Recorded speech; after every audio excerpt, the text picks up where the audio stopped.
Hello warriors, my name is Khan और ये है आपका अपना YouTube channel madam Khan.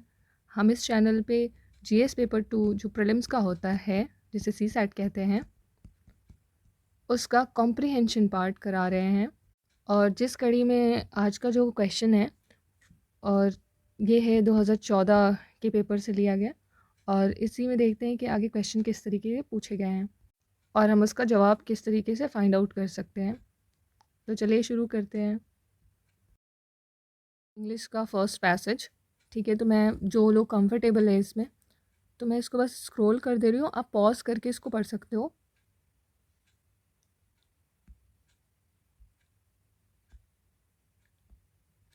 Okay, और ये पार्ट सेकंड है इसका, तो आप इसको भी पॉज करके देख सकते हैं।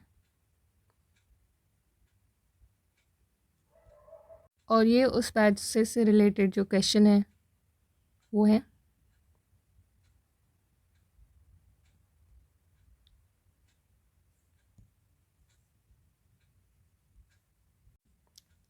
और ये है हमारा मेन हिंदी का जो पैसेज है, उसको कैसे सॉल्व करते हैं। तो पहली चीज़ जो ध्यान में रखनी है, जो यहाँ पे लिखी भी हुई है, कि निम्नलिखित दो परिच्छेदों को, यानी कि पैसेजेस को पढ़िए और प्रत्येक पैसेज के आगे आने वाले जो प्रश्न हैं, जो क्वेश्चंस हैं, उनके उत्तर दिए गए हैं। और इस क्वेश्चन के आपके उत्तर जो है वो सिर्फ इस पैसेज पे ही आधारित होंगे। ध्यान रखिएगा ये बात कि सिर्फ इस पैसेज पे आधारित है जो भी इसमें मेंशन है। आप अपने से अपना दिमाग बिल्कुल नहीं लगाएंगे कि अगर इस पैसेज में लिखा है कि किसी को चोट पहुंचाना अच्छी बात है, तो फिर आप वही मान के चलेंगे, उसके आधार पे क्वेश्चन को डील करेंगे। आप अपनी बुद्धि बिल्कुल भी नहीं लगाएंगे। मैंने बस जस्ट एग्जांपल दिया है कि कुछ भी अगर कुछ भी मेंशन हो इसमें, अच्छा हो या बुरा, वो सिर्फ इसी पैसेज पे ही आधारित आपको आंसर करना है। पहला ध्यान यही रखना है। सेकंड चीज़ जो है, मैं तो पहले क्वेश्चंस पढ़ती हूँ कि उसमें क्वेश्चंस पूछ क्या रहा है। तो पहला क्वेश्चन यही है कि जो दिया गया पैसेज है उसमें जो लेखक की दृष्टि का जो फोकस पॉइंट है, केंद्रीय बिंदु है, वो क्या है। मतलब वो क्या चीज़ है जो पूरे पैसेज के बीच में घूमती रहती है, मतलब कि उसके अराउंड बाकी सारी चीज़ें घूमती रहती हैं, सॉरी, कि वो मेन पॉइंट है और उसके चारों तरफ वो चीज़ें घूमती रहती हैं। और सेकेंड क्वेश्चन में ये लिखा हुआ है कि इस पैसेज में लेखक उन नीतियों का समर्थन करता है जो है अभी नीचे दिए गए, तो वो किन सारी नीतियों का समर्थन करेगा। तो यहाँ पे आपको यही हेल्प करेगा कि जो मेन पॉइंट है, जो फोकस पॉइंट है, तो वो फोकस में होगा और उसी के आधार पे उनकी नीतियाँ होंगी, यानी उसी से रिलेटेड होंगी। तो ये ध्यान रखिएगा। और तीसरा क्वेश्चन है यहाँ पे कि लेखक के अनुसार भारत की जो अर्थव्यवस्था विकसित हुई है, किंतु यहाँ आत्मसंतोष के लिए कोई गुंजाइश नहीं है। तो अब ये सारी चीज़ें पढ़ने के बाद कुछ कुछ चीज़ें ध्यान में रखनी है आपको जब आप पैसेज पढ़ोगे, कि फोकस पॉइंट क्या है, उससे रिलेटेड जो पॉलिसीज़ हैं वो क्या बनाई गई हैं, और ये आत्मसंतोष जैसी गुंजाइश नहीं है, ये क्यों नहीं है, या इससे रिलेटेड जो एग्जैक्ट पॉइंट आएगा या एग्जैक्ट लाइन आएगी, आप उसको पकड़ पाओगे, अब ध्यान में रहेगी आपकी ये बातें। तो पैसेज शुरू करते हैं कि हाल के वर्षों में भारत का केवल खुद अपने अतीत की तुलना में बल्कि अन्य देशों की तुलना में भी तेज़ी से विकसित हुई है, किंतु इसमें किसी असंतोष की गुंजाइश नहीं हो सकती। देखिए ये लाइन हमने पढ़ा था क्वेश्चन में, तो हम इसे अंडरलाइन कर ले रहे हैं। नहीं हो सकती, क्यों नहीं हो सकती? क्योंकि भारतीय अर्थव्यवस्था के लिए इससे भी अधिक तीव्र विकास करना और इससे समृद्धि के लाभों को अब तक जितना किया गया है, उससे कहीं अधिक व्यापक रूप से अधिकाधिक लोगों तक पहुंचाना संभव है। मतलब यहाँ पे ये कह रहे हैं कि अभी गुंजाइश नहीं है आत्मसंतोष की, क्योंकि हम अधिक से अधिक लोगों तक पहुंचाने की संभावना है, लेकिन वो संभावनाएं पूरी नहीं हुई है। ठीक है। उन सूक्ष्म संरचनात्मक परिवर्तनों के प्रकारों के ब्यौरे में जाने से पहले, जिनकी हमें संकल्पना करने और फिर उन्हें कार्यान्वयन करने की ज़रूरत है, समावेशी समृद्धि के विचार को विस्तार से देखना सार्थक होगा।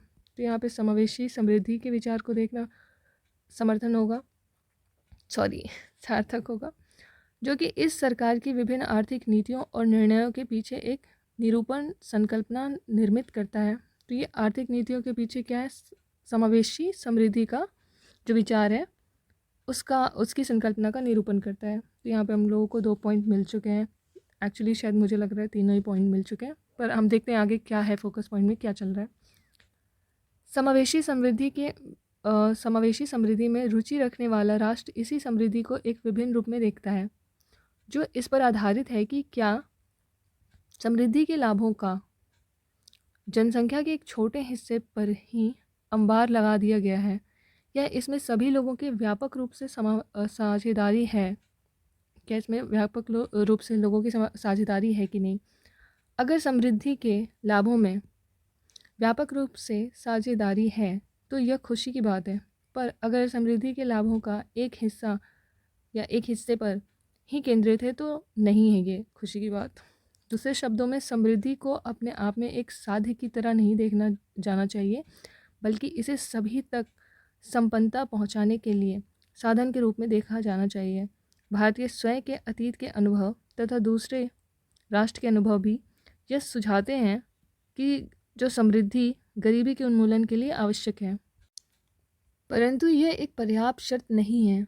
यानी दूसरे शब्दों में, समृद्धि को बढ़ाने की नीति को ऐसे और नीतियों से संपूर्णित किया जाना आवश्यक है जो सुनिश्चित करे कि अधिकाधिक लोग, ठीक है, समृद्धि प्रक्रिया में शामिल हो सकें, और ये भी कि ऐसी प्रक्रियाएं उपलब्ध हों जिनसे कुछ लोग लाभ ऐसे, मतलब कुछ लोगों को लाभ ऐसे पहुँचे जो पुनरावृत्ति किए जाए, जो बाजार प्रक्रिया में भागीदार होने में सक्षम हैं और इस कारण पीछे छूट जाते हैं। मतलब कि उनके अंदर एबिलिटी है लेकिन वो फिर भी पीछे छूट जाते हैं।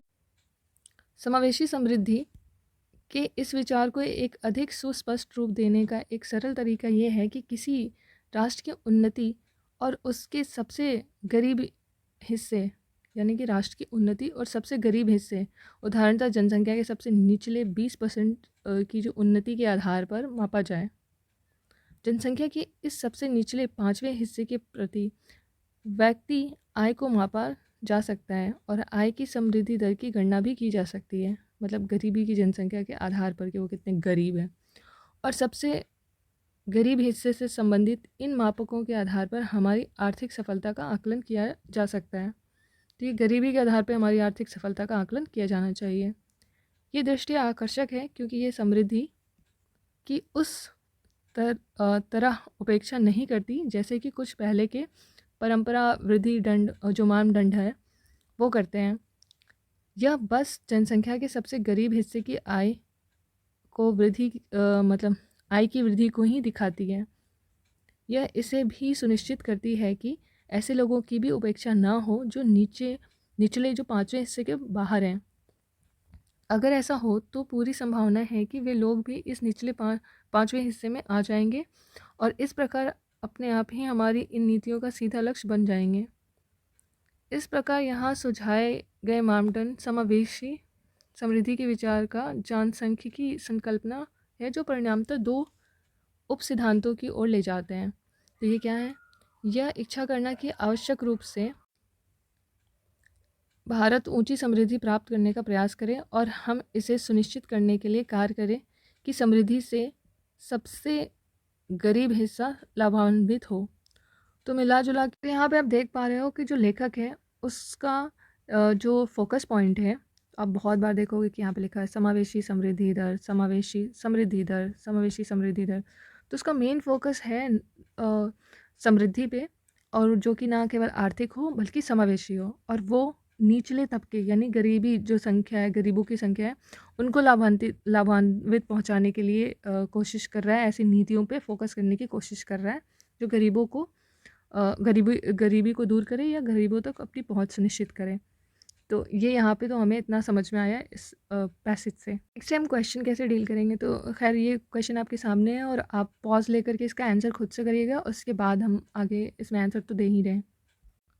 तो क्वेश्चन है कि लेखक की दृष्टि का केंद्रीय बिंदु यानी कि फोकस पॉइंट क्या है। तो पहला ऑप्शन है कि भारत की न केवल इसके खुद के पूर्व के निष्पादन की तुलना में बल्कि अन्य राष्ट्रों की तुलना में भी आर्थिक समृद्धि की प्रशंसा करना।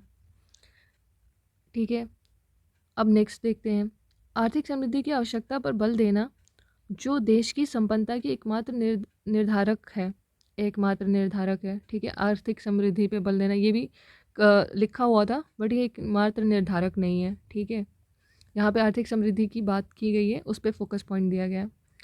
तीसरा है सी, उस समावेशी समृद्धि पर बल देना जिसमें जनसंख्या व्यापक रूप से समृद्धि के लाभों में सहभागी होती है। तो ये आपको अच्छा लग रहा होगा क्योंकि इसमें जो मेन पॉइंट है वो समावेशी समृद्धि पर है। और दूसरा जो है वो जनसंख्या के व्यापक समृद्धि का मतलब होता है, समावेशी का मतलब होता है कि सबको समाना। तो और उस समाने में जो सबसे नीचे तबके के लोग हैं उनको समाना, उस नीति में लेकर के आना ज़्यादा ज़रूरी होता है। तो ये थोड़ा अच्छा सा लग रहा है। डी है उच्च समृद्धि पर बल देना। नहीं, उच्च समृद्धि पे बल नहीं देना, समावेशी समृद्धि पे बल देना। तो ये हमारा आंसर है। ठीक है, फिर हम चेक करते हैं कि एक्चुअली आंसर क्या होगा, लेकिन ये मुझे लग रहा है ये आंसर होगा। ये आंसर हो भी सकता है क्योंकि उसमें वही सबसे ज़्यादा बेटर है। नेक्स्ट क्वेश्चन है कि इस पैसेज में जो लेखक है उन नीतियों का समर्थन करता है। तो मैंने आपको क्रक्स बता दिया है। उसके आधार पर जो ऑप्शन ए है, आर्थिक समृद्धि को बढ़ाने में सहायक होगी। ठीक है, आय के बेहतर वितरण में सहायक होगी, चाहे वृद्धि दर कुछ भी हो, ऐसा नहीं है। ठीक है, और ये आर्थिक समृद्धि पर नहीं, समावेशी समृद्धि पे बढ़ावा देने के ऊपर ज़्यादा फोकस है। आर्थिक पे है लेकिन समावेशी पे ज़्यादा किया गया है। आर्थिक समृद्धि बढ़ाने और आर्थिक उपलब्धि को उनमें पुनरावृत्ति करने में सहायक होगी जो पीछे छूट रहे हैं। ये भी ठीक ठीक सा लग रहा है। समाज के जो सबसे गरीब हिस्सों के विकास पर बल देने में सहायक होगी। तो इनकी जो मेन नीति है वो क्या है कि निचले तबके को दे अच्छे से, मतलब उनको समावेशित करे। पर ये दोनों ही आपको अच्छे लग रहे होंगे, लेकिन ये नहीं है, ये है आंसर क्योंकि ये बेटर है, एक्सप्लेन्ड है। क्योंकि इसमें देखिए आर्थिक समृद्धि की भी बात की है, उनकी उपलब्धियों की भी बात की है, और उसमें जो समावेशित करना है, सहायता जो पहुंचानी है वो किन के लिए है, जो पीछे छूट रहे हैं। ठीक है, तो ये ज़्यादा व्यापक और बेहतर आंसर है। ठीक है, और जो तीसरा क्वेश्चन है वो देख लेते हैं कि आत्मसंतोष के लिए कोई गुंजाइश नहीं है, क्योंकि ये हम लोगों ने पढ़ा था ऊपर में अभी। तो पहला जो ऑप्शन है कि समृद्धि से गरीबी का उन्मूलन होता है, समृद्धि से गरीबी का उन्मूलन होता है, ऐसा कहीं नहीं लिखा गया है कि समृद्धि से गरीबी का उन्मूलन होता है। ठीक है, समावेशी समृद्धि की बात की गई है और उनको तबके को इसमें शामिल करने की बात की गई। ऐसा कोई लाइन नहीं दिया गया है, ठीक है, ना संकेतिक दिया गया है, तो हम अपने दिमाग से ऐसा कुछ नहीं प्रिटेंड करेंगे। ठीक, तो एक तो नहीं है इसमें। ठीक, दूसरा, समृद्धि सभी की संपन्नता में परिणमित होती है, मतलब शामिल होती है मिला जुला के। तो ये भी हमने नहीं देखा है कि समृद्धि सभी की संपन्नता में परिणमित होती है, शामिल होती है। ठीक, ऐसी कोई लाइन नहीं है, या हम यहाँ गरीबी की नीति बना रहे हैं कि उनको शामिल किया जाए, शामिल होती हुई है, ऐसा कुछ यहाँ पे नहीं बताया गया डायरेक्टली, ऐसा कुछ भी इंडिकेशन नहीं है। तो इस हिसाब से ना ये करेक्ट है ना ये करेक्ट है, तो हमारा ऑप्शन जो करेक्ट है वो है डी। सॉरी, ये थोड़ा लंबा खिंच गया पैसेज। खैर, मुझे इसमें बहुत सारी चीज़ें समझानी थी कि किस तरीके से हम आगे सॉल्व करेंगे या करना चाहेंगे, तो आगे में ये टाइम कम होता चला जाएगा। तो I hope you like this video and thank you so much. ये वीडियो बहुत लंबा हो जाएगा, इसलिए मैं इसको छोटे में ही समाप्त कर रही हूँ।